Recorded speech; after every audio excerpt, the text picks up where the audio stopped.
Dessa videoaula, tá? Decreto 7508 de 2011, beleza? Então, a primeira coisa que nós precisamos saber é o que é esse decreto, tá? Então, o que significa esse decreto 7508? Então, a primeira coisa que vocês têm que entender é que depois da Lei 8080, a legislação mais importante do sistema de saúde, tá? A gente já viu as NOBs, as NUAS, o Pacto pela Saúde, tá? Mas nenhuma legislação ela é tão importante quanto o Decreto 7508. Por quê? Tá? Então, primeiro passo, porque a primeira informação importante é porque o Decreto 7508 ele regulamenta a Lei 8080, tá? A lei que cria o SUS. Então, o que nós devemos entender, galerinha? Ó, toda lei, quando ela é criada, ela precisa ser posteriormente regulamentada, tá? Bom entender isso. Então, essa regulamentação é como se fosse como se organiza cada ponto daquela lei criada, ok?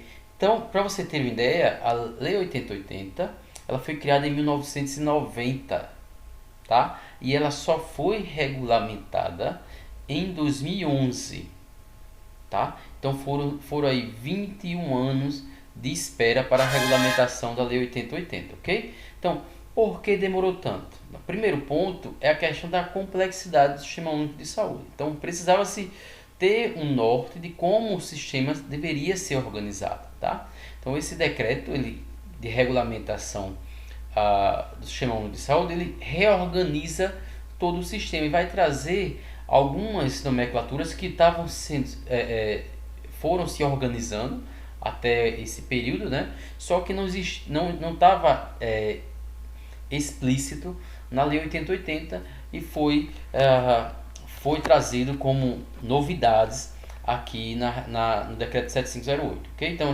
como eu falei para vocês, depois da Lei 8080 até hoje, tá? A legislação mais importante do Sistema Único de Saúde, ok?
São federal, estados e municípios. Então, com o decreto 7508, tá? Com o decreto 7508, surge algumas inovações, algumas que estavam sendo construídas, tá? Só que elas só são expostas, só são criadas de forma mais efetiva com o decreto 7508, tá? Então, quais foram as inovações trazidas pelo decreto 7508? Então, a gente vai falar de forma individual de cada ponto desse. Então, primeiro, região de saúde, que a gente vinha lá que todo o sistema ele tem que ser criado de uma forma regionalizada, tá? Então, ele traz de forma mais efetiva no decreto 7508. Então, a região de saúde, as comissões intergestores, tá? O contrato organizativo da ação pública da saúde, que a gente chama de COAP, tá? Portas de entrada, ok? ok?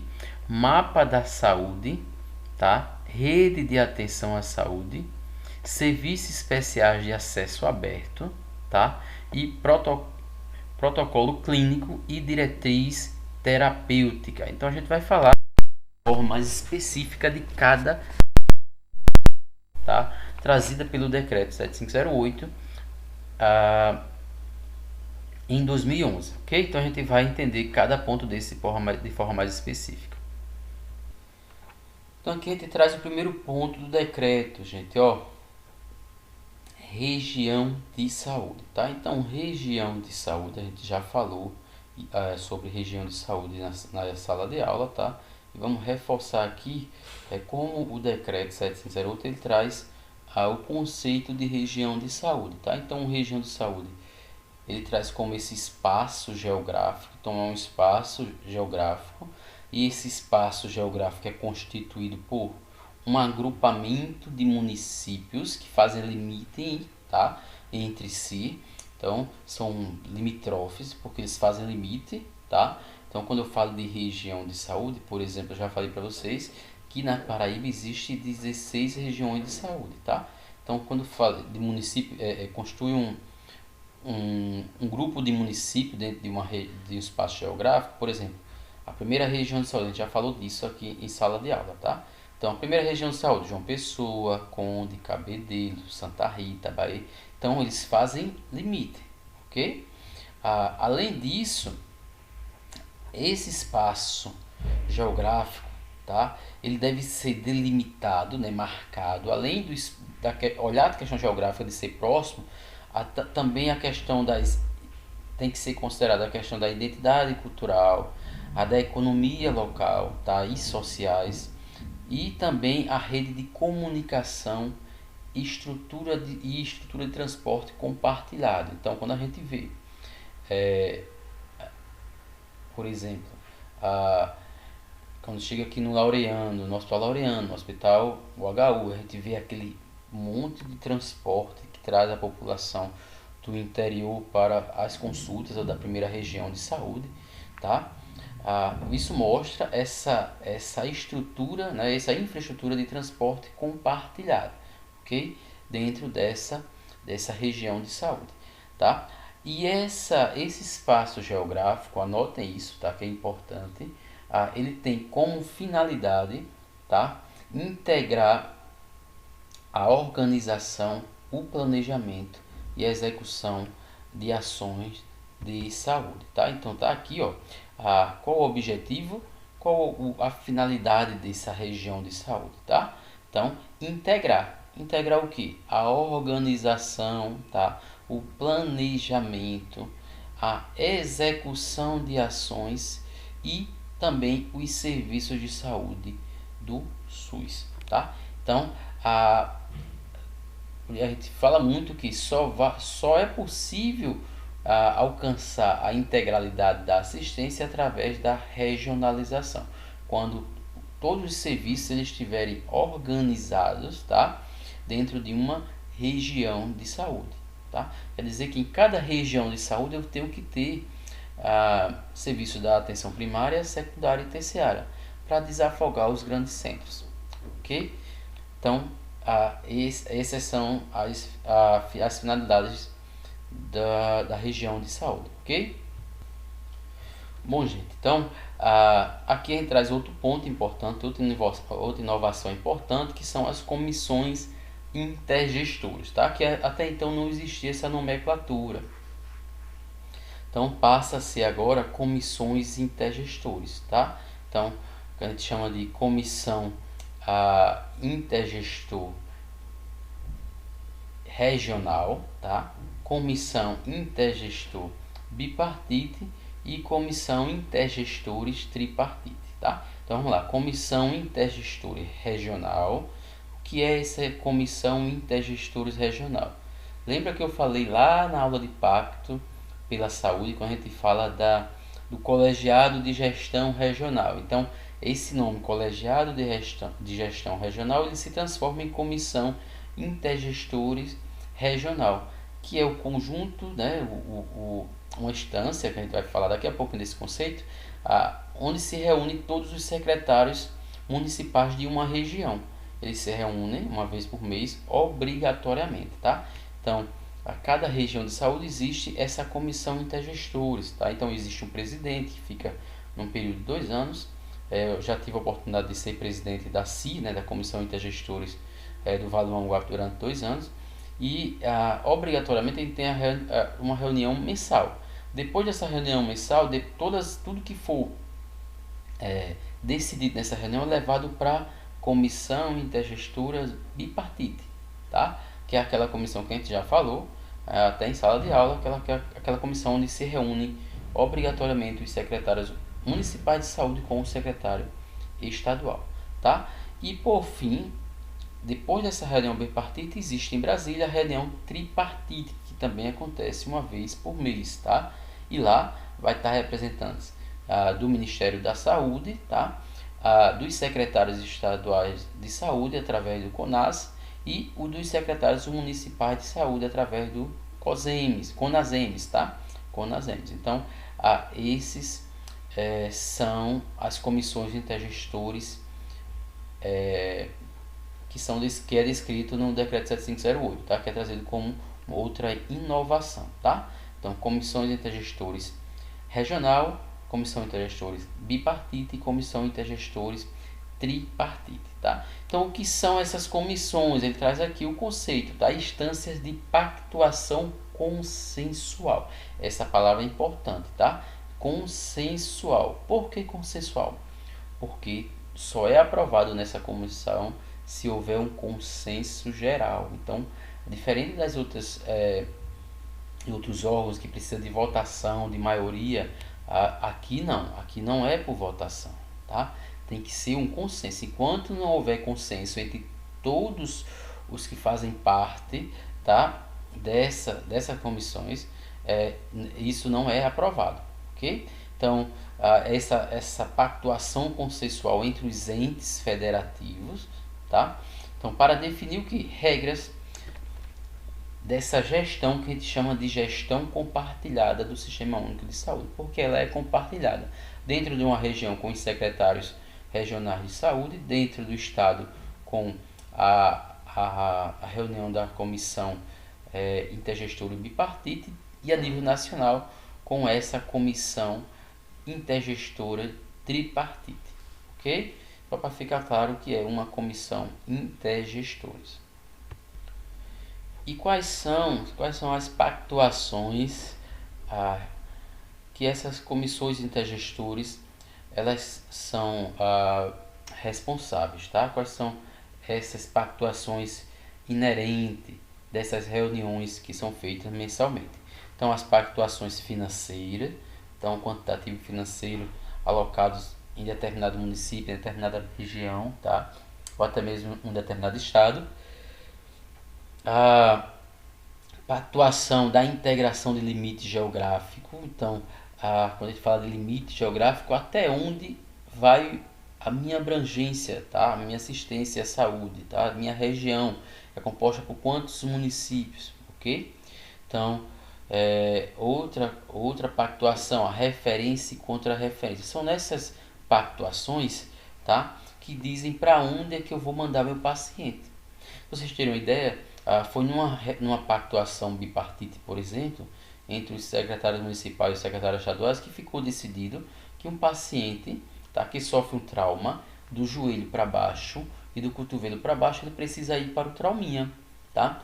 E se ele tem um trauma do joelho para cima ou do cotovelo para cima, ele tem que ir para o trauma. Isso é uma pactuação de referência para onde eu mando um determinado paciente, tá?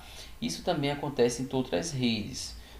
Por exemplo, a rede cegonha, por exemplo. Então existe, os municípios já sabem para onde direcionar as suas gestantes ainda no pré-natal. Então isso são pactuações que são feitas através dessas comissões intergestores. Então, pactuação de responsabilidade, tá, dos entes federativos. Então, nessas reuniões é pactuado quais os serviços responsáveis pelo município, pelo estado ou pela União nas redes de atenção à saúde, que a gente vai falar um pouco mais da rede de atenção à saúde no próximo período, tá? Para a gente entender o que são essas redes de atenção à saúde.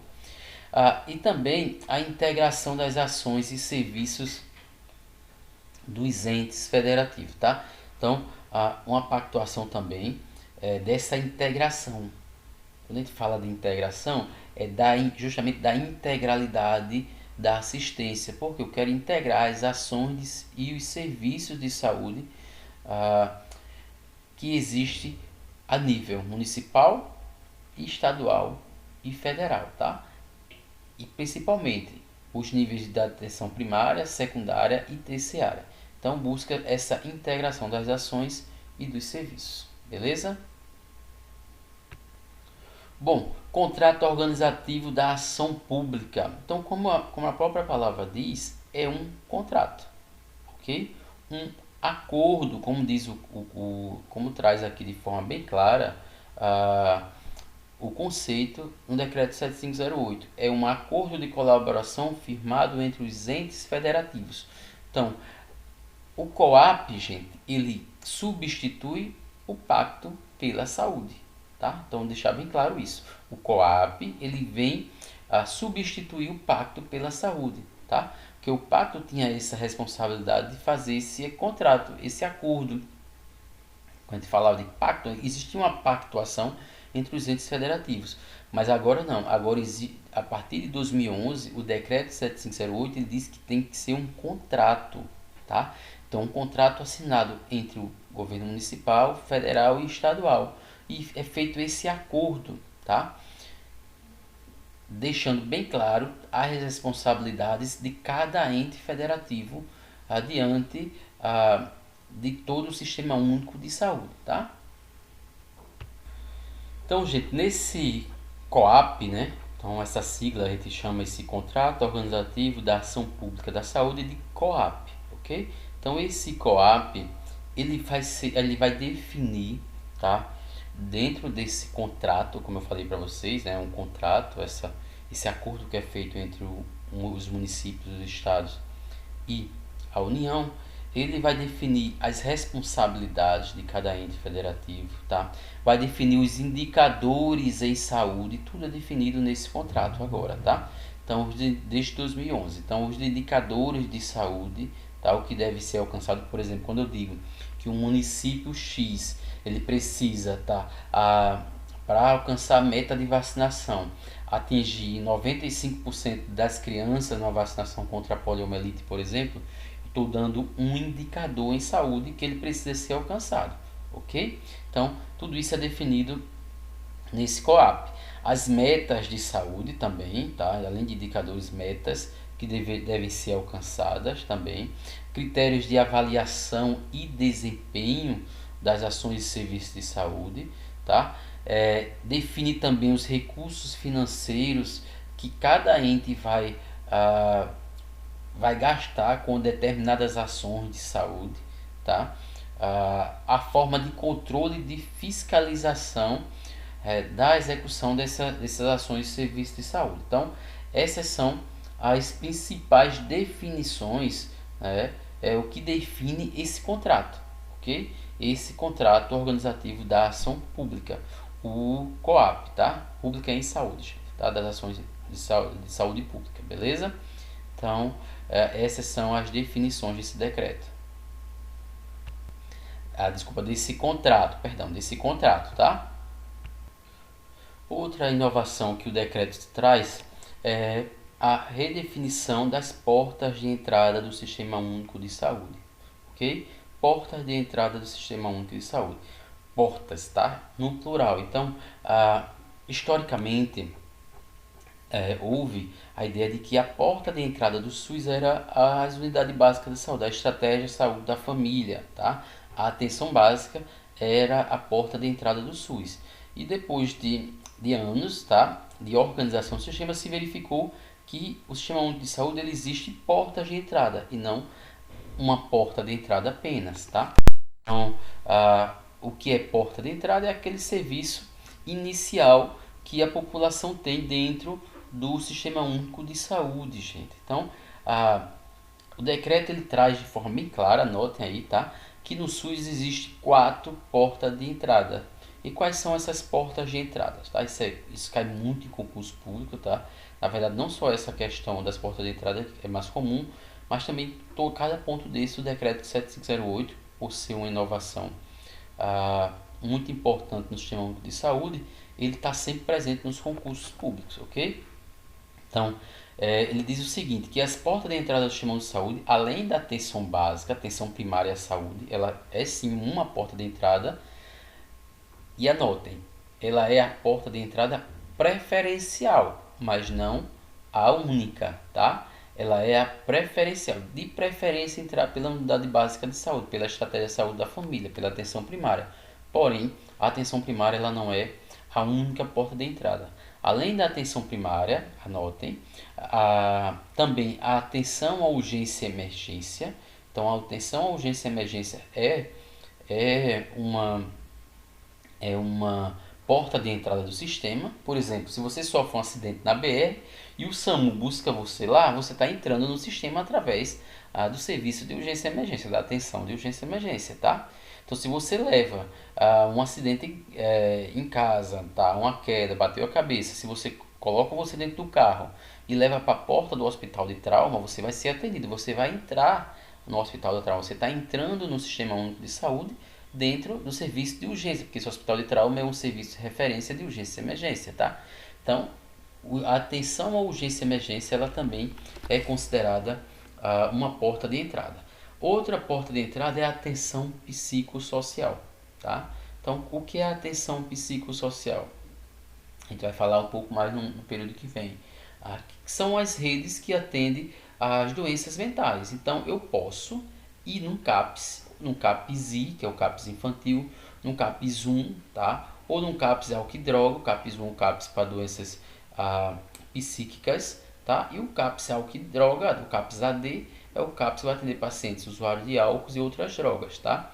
Então, qualquer pessoa pode entrar no sistema e ir direto, sem agendamento, entrar e ser atendido num CAPS, okay? Então, é uma porta de entrada do sistema, tá?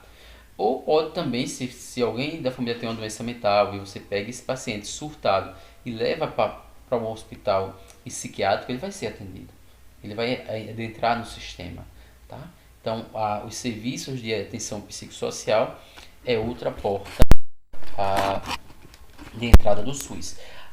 Mais uma porta, a quarta porta de entrada do Sistema Único de Saúde, que o decreto 7508 ele traz, são os serviços especiais de acesso aberto, tá?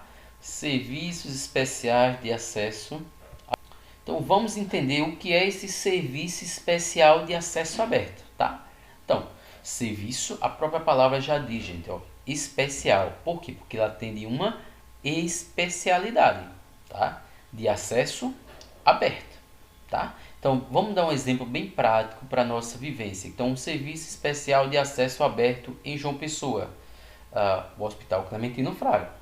Então, o Hospital Clementino Fraga é um serviço especial de acesso aberto, tá? É acesso aberto, você pode chegar e ser atendido e fazer uma triagem, tá? Especial por quê? Porque ela atende uma especialidade. Qual é a especialidade? Infectologia. Então, é um serviço especial de acesso aberto. Vamos dar outro exemplo bem prático. O Hospital Laureano, um serviço especial, tá? Qual a especialidade? Oncologia, tá? Tem acesso aberto? Tem. Se você tem um diagnóstico, tem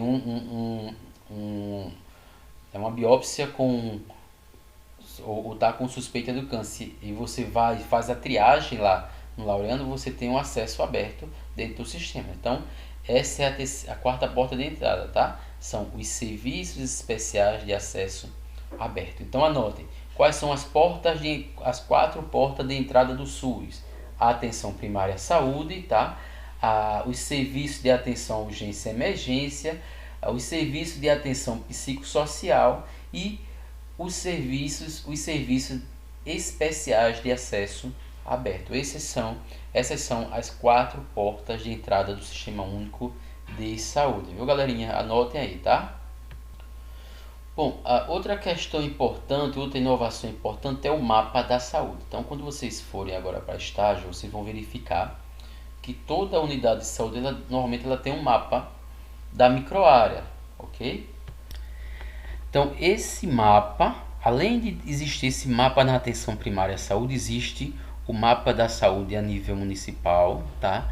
E depois a nível, a nível regional, tá? Existe também o mapa da saúde.